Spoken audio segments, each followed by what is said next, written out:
Hello, MCM. Let's try that again. Hello, MCM. We're getting better. 3 days of this, by the way, ladies and gents. Right, if you want to make your way to the buzz stage now, we have our next guest talking Star Wars, Shakespeare, and books. We have Ian Desher coming up on stage right now. Let's have a round of applause.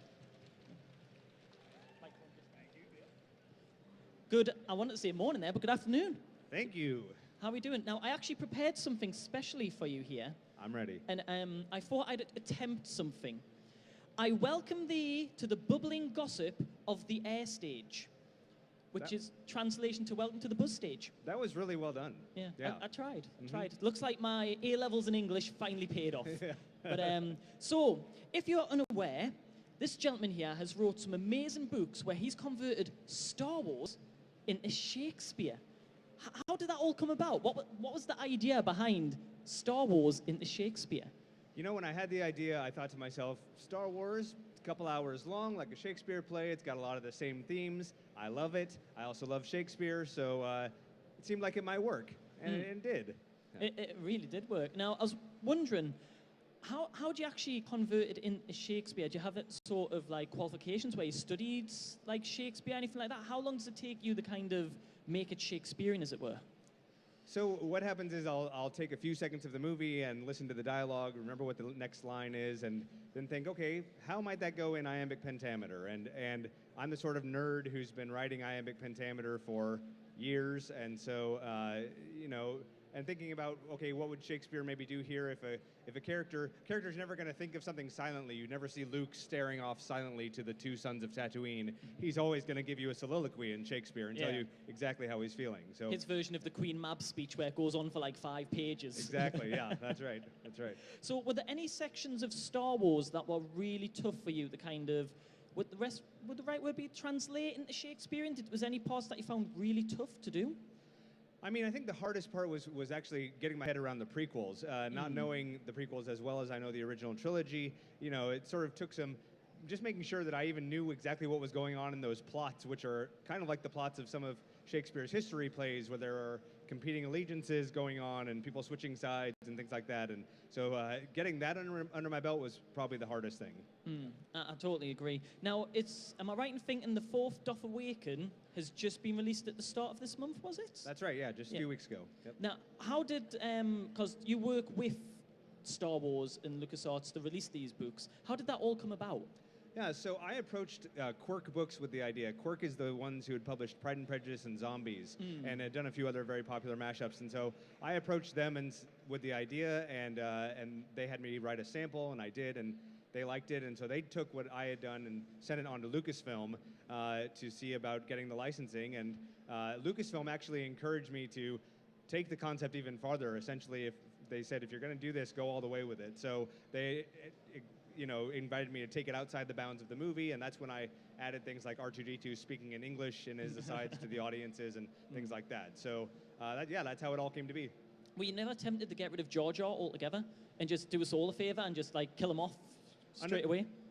Lucasfilm does have their canon still, and they are still the ones approving. So I did think it'd be fun, though, with Jar Jar. I sort of turned him around, and in his soliloquies to the audience, he is, you realize that he's actually sort of masterminding, not quite Darth Jar Jar, hadn't heard that theory back when I wrote them, but sort of he's trying to unite his people and the people of Naboo together, and so he's a lot smarter, it turns out, than he is in the movies. Now, with The Force Awakens, were you given the script in advance to write it, or were you only allowed access once the film had come out? Yeah, only once the film had come out. So I saw it opening night like everybody else did, and it was brand new to me. So, and we'll do the same with The Last Jedi. See, that was going to be my next question. So, what would you like to see happen in The Last Jedi? What sort of scenes would you like to be able to write in Shakespearean, as it were?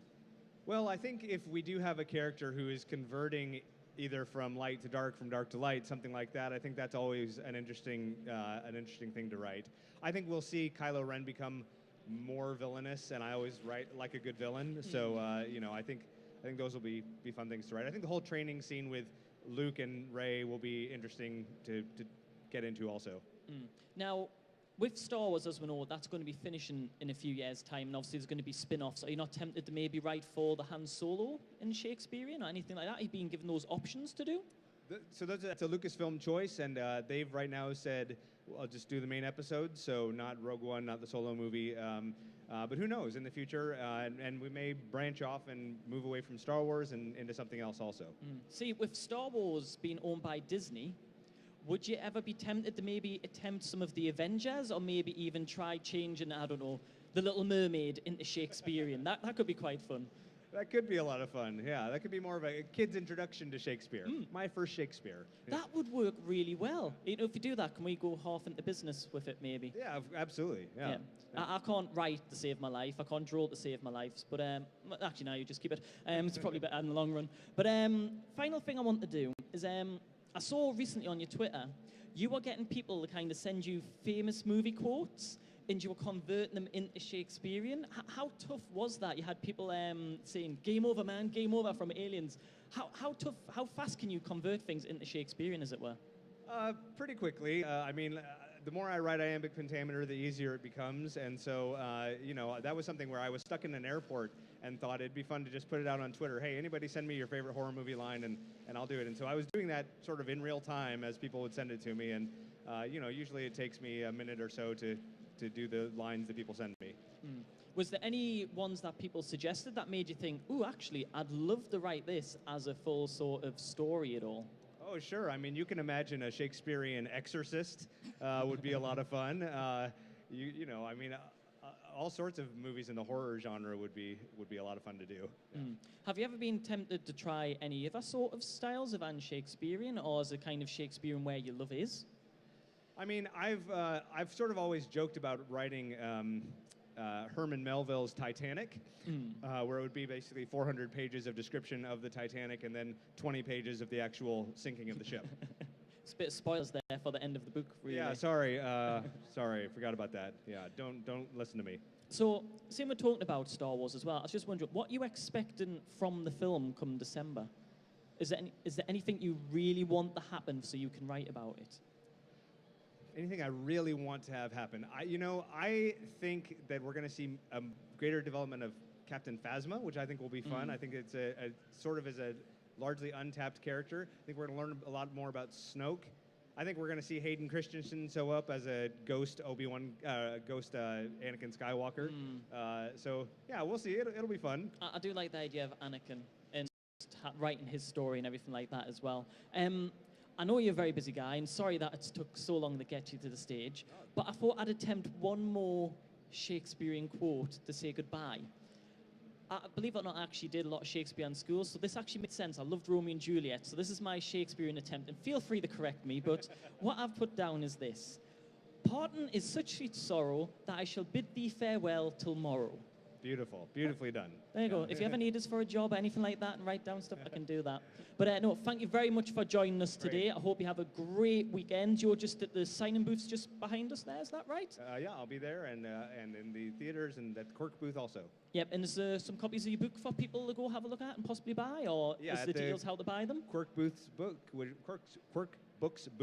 which I believe is 5371. Yeah, brilliant. So check it out, guys.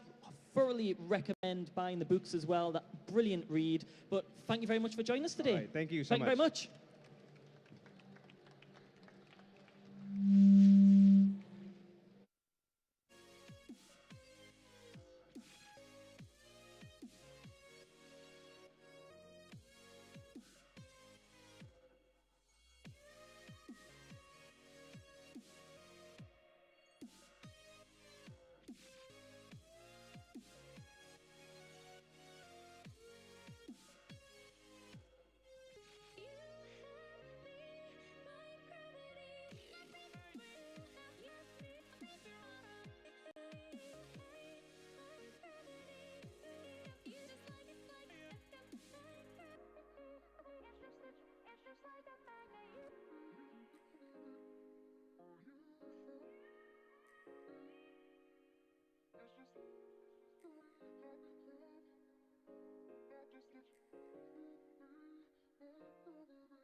Won't you come and rescue me?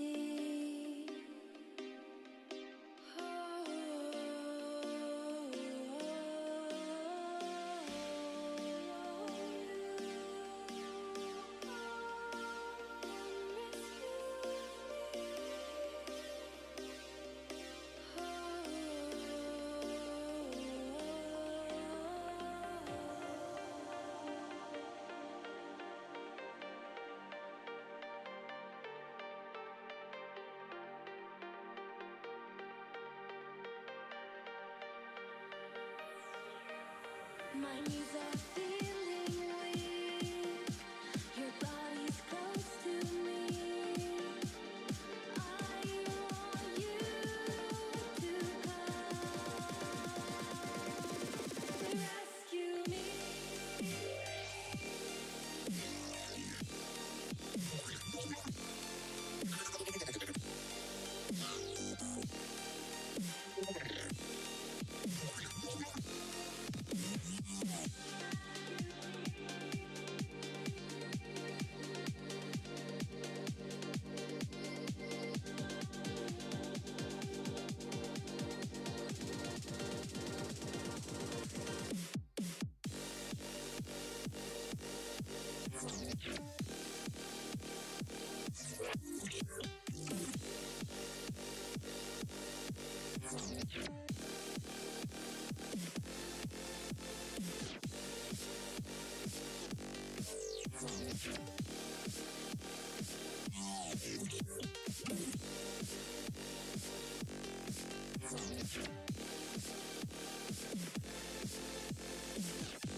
So I said, no, no, no, it was supposed to be my pentakill. Why did you die to me?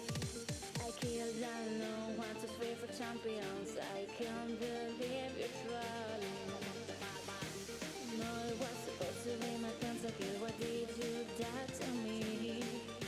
I killed, I know, 1, 2, 3 for champions. I can't believe you're trolling. Wait a minute!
So I said, no, no, no, it was supposed to be my pentakill. Why did you die to me?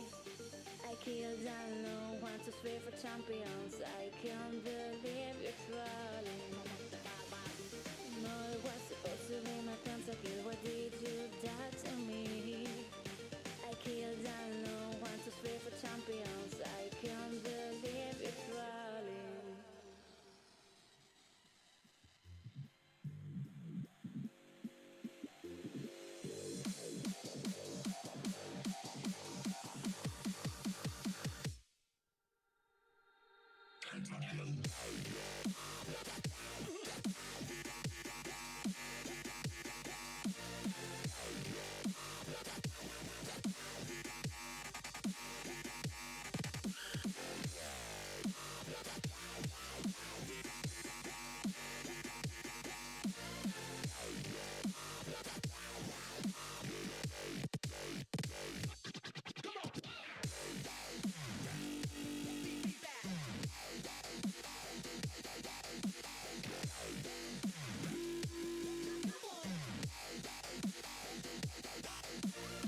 Hello, everybody. Welcome back to the MYM bus stage here at MCM London.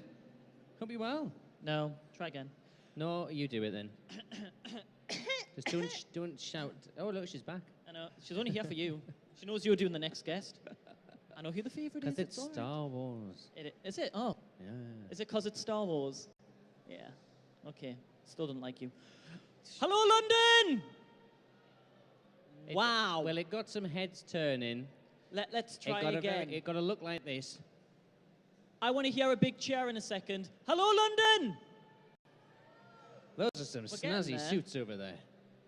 Let's try it again. If you can hear my voice, I want you to cheer. Oh, waving all the way back. Hello, you waving. See, they've got it. Let's try it again. Hello, London! Who loves Star Wars? Let's try that again. Who loves Star Wars? There we go. Marcus, why am I mentioning Star Wars? We got Jerome Blake on the stage We very have soon. Jerome Blake coming on the stage right now, so you need to get to the buzz stage. Follow the sound of my voice. Is that a Ruby cosplay there, by the way? Yeah. Yes. Hello, I like you. But yeah, get to the stage, because the guest is right here. Yeah? So I'm going to go, Okay, then. and you can welcome him on the stage. All right, then. Okay, bye. Bye now. Still don't like you. Stop it every time. Horrible title. Please do gather round and put your hand together for Jerome Blake. Come on. Hello. Nice to meet you. Take a seat. Grab yourself that microphone. Thanks for joining us on the MYM bus stage. It's my pleasure, thank you. Good morning, everyone. Or good afternoon, I should say, sorry. Yeah, I can't even remember what time it is. I've been in here since 8 o'clock this morning. So, how are you, first of all? I'm very well, thank you. Good. How are you finding Comic-Con so far? It's a usual sleepy start to a Friday, but I'm actually quite grateful because I've been in the USA doing shows like this for the last 3.5 weeks, and I only got back yesterday, so little weary, ragged, worse for wear and tear, but didn't have far to travel this morning. I live just across the river, so nice relaxed start to the proceedings. Good stuff. Okay, so let's talk Star Wars. You were pretty much nearly every alien in episode 1. I did have 7 characters in episode 1, and several of them carried on through Attack of the Clones and Revenge of the Sith. I wasn't the only one, though. Silas Carson, who played Newt Gunray, also had, I think, 2 or 3, I can't remember. He was another member of the Jedi Council. He was another Nemoidian. Alan Rusko, who was Dorte Dauphine, third Nemoidian, also was on the Jedi Council. He was also what looked like the young Bib Fortuna in the Galactic Senate scene. So, they got their money's worth out of us three. It must have been pretty exhausting.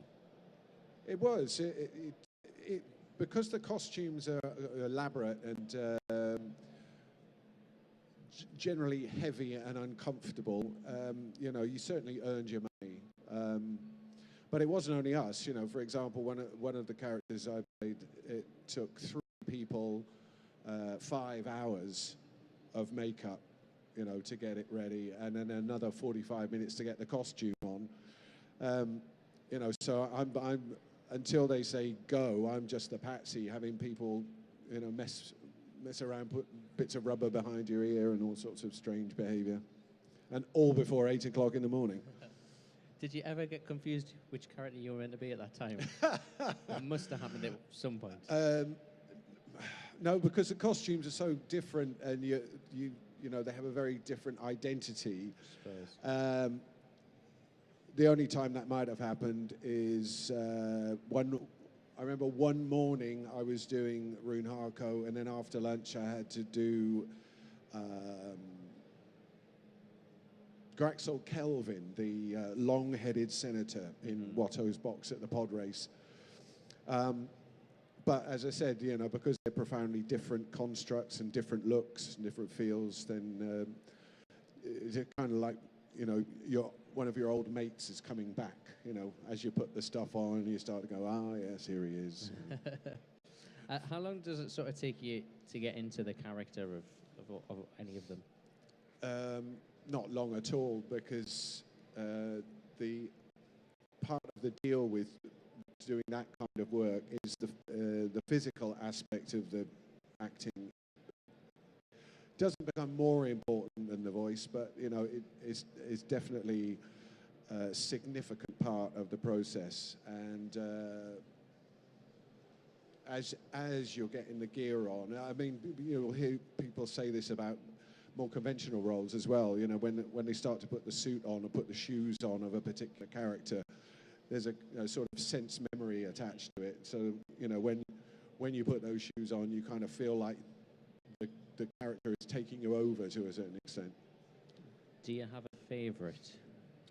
Of my characters? Yeah. I have an affection for all of them because they all inflicted pain and suffering on me to one degree or another. But I think for several reasons, Masamida, who was the Vice-Chancellor of the Galactic Senate, that was the very first scene I did on Phantom Menace, which was much longer on the page and ended up being in the film. So the very first thing I did was about 5-6 minutes long, and it involved a lot of interaction with the other characters. So that was a real challenge, but got through it. And it was my first experience, and it's my voice, and it's almost recognizable as me. So I'd have to say, yeah, he's my favorite. What was the audition process like for Star Wars? Unusual in my case, because in the first instance, I didn't have to audition at all. Now that might sound a bit strange, but I had done a film called The Fifth Element, and a guy called Nick Dudman ran the creature effects on Fifth Element. And we stayed in touch occasionally after that film came out. And he phoned one day and was just chatting, and he said, "Oh, I'm going to be working on the new Star Wars movie." And you know, so there was a bit of chat about that, and congratulations and what have you. And then almost the last thing he said before he put the phone down was, "Oh, well, do you want to be in it?" Yeah. So if there is a subdivision of time shorter than a nanosecond, I think that's about how long it took me to say yes. So that got me onto the job, as it were. But initially, I was only being considered for a couple of background, you know, rubberhead duties. But very quickly, having got to Leavesden Studios, I went and found the casting director, a woman called Robin Gerland. I explained to her that even though in films I was known for doing this kind of thing, I had done theatre work before, and I was capable of delivering lines. And just, you know, if anything comes along, would you consider me?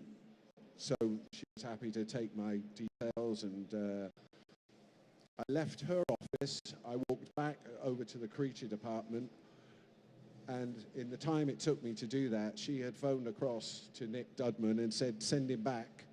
I want to talk to him." So I went back, and she said, "I'd like you to do a screen test for George Lucas on Wednesday, and you're going to be reading this part of Qui-Gon Jinn."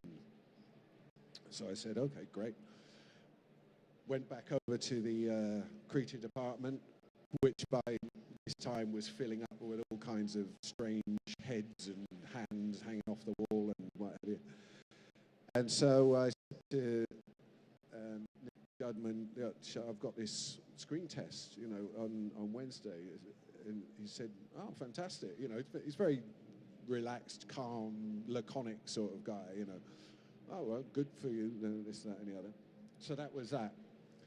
On the Wednesday, we did the screen test, which was, if you remember, the submarine sequence from Phantom Menace.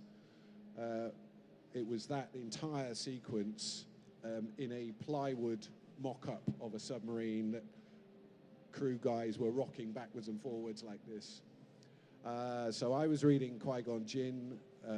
Silas Carson was reading Jar Jar Binks. And a British actor who's on television quite a lot, but for some reason didn't get a part on Star Wars because he's very good, called Mark Warren, was reading Obi-Wan.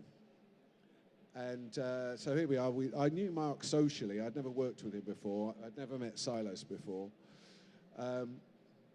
So here we are. We're sitting in this plywood submarine, and there's George sitting next to the camera, and he said, "Where are your scripts?" And all of us, without conspiring, had made the same calculation. We'd looked at this and gone, screen test for George Lucas, learn it, you know, just get it right kind of thing. So individually, we'd all made this choice, which got a nod of approval from the man. And so we ran this scene 4 or 5 times, and as a result of that, before anything else happened, I went back to creature department, spoke to Nick, and I said, look, I've just done this Qui-Gon Jinn thing. What is it? Is it, you know, is that cow with 3 eyes or, you know, whatever? And almost without looking up from his desk, he just said, no, it looks a little bit like Liam Neeson. I thought, okay, well, I'm not going to get that part then. But as a result of doing that screen test, I was then offered Masamida and Rune Harko. And then progressively, they just went, well, are you happy to do any more? Do you want to do some more characters? And it was like, yeah, of course, you know. So, and eventually I ended up doing 7. So you impressed the big guy. Mr. I guess so. Happy with you. I guess so. Brilliant. I've got to say, I'm a little bit jealous. It would be pretty cool to do. But thanks very much, Jerome, for taking the time to come and see us and It's the my chat. pleasure. Put your hands together for Jerome. Thank you very much. And if any of you are interested in something wacky, on the silver stage, which is just through there in the other hall, at 2 o'clock, myself and BB-8, Brian Herring, have been pressed into doing a cold reading. We haven't rehearsed this, we've just been given this. It's William Shakespeare's The Force Doth Awaken, Star Wars Part the 7th. And it's an American writer, I've just met him, and he's done a Shakespearean on all of the Star Wars movies. But at 2 o'clock, we are doing cold readings from this in the Silver Theatre. So I want to go. come along and watch us embarrass ourselves. That's great. Thank you very much. Thanks very much, Jerome Blake. Thanks very much. Take care.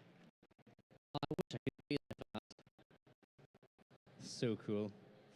So we've got loads more coming up today on the MYM Buzz stage. We've got some more free stuff to give away. Yeah, that's what I like to hear. If you want to win free stuff, you've got to stay here. You can see who we've got coming up as the day goes on. Jason Fleming up here talking about Eats Local, new vampire horror film that he's going to be directing. Rufus Wright from Rogue One. Danny Filth up here talking about music and all such. And then Michael Schaefer at 4 o'clock as well. Right here on the MYM Buzz stage, right here at MCM London. We'll be back soon. Oh, thanks, I got a woo.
Fire makes the city look so bright.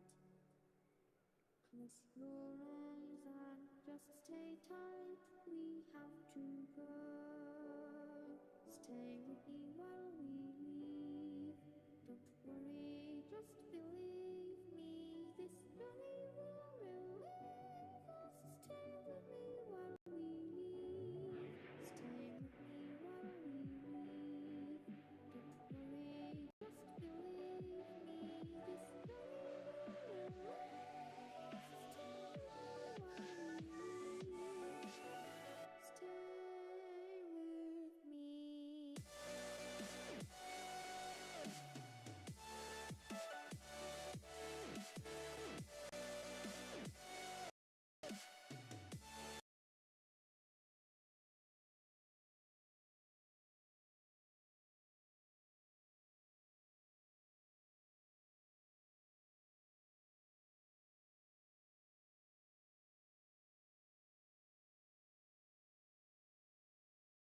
Good afternoon to you all. We are broadcasting live from the Excel Centre in London for MCM Comic Con. We are live on YouTube, Facebook and Twitter. Do get in touch with the hashtag MCMLDN17. That hashtag again is MCMLDN17, and we'll get your tweets read out here on the stream. Coming up next, Jason Fleming.